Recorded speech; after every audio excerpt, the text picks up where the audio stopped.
Pour obtenir l'aspect, par exemple, lunaire des scènes nocturnes, l'équipe a filmé des scènes de jour. Tu peux nous en dire un mot peut-être En mode la nuit américaine, comment ça fonctionne ? J'imagine du coup que c'est la nuit américaine, Ok, effectivement. écoute, je ne savais pas, mais c'est très réussi en fait. Ouais.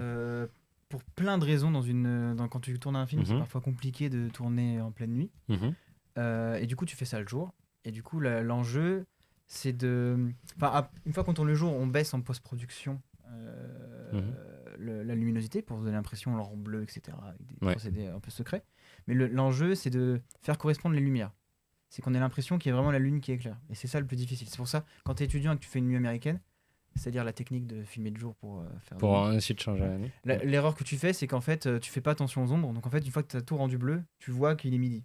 Voilà, parce qu'il y a des ombres qui représentent le soleil et pas la lune. Voilà. Et du coup, généralement, ce que tu fais, c'est que tu diffuses un peu tout pour donner l'impression qu'il y avait un voile nuageux. Oui. Et ça passe quasiment toujours. Donc peut-être que ça expliquerait aussi pourquoi il y a une absence d'ombre prononcée. Après, en tout cas, dans les scènes en extérieur, du coup. En extérieur. Après, je pense que ces mecs-là sont suffisamment balèzes pour faire ce qu'ils veulent. Franchement, il n'y a pas de souci. Voilà. Mais c'était intéressant, je pense, à Radio Ciné qu'on fasse un aparté pour expliquer des détails techniques comme la nuit américaine. Si jamais il y a des gens qui sont curieux de ces choses-là. C'est très intéressant en vérité.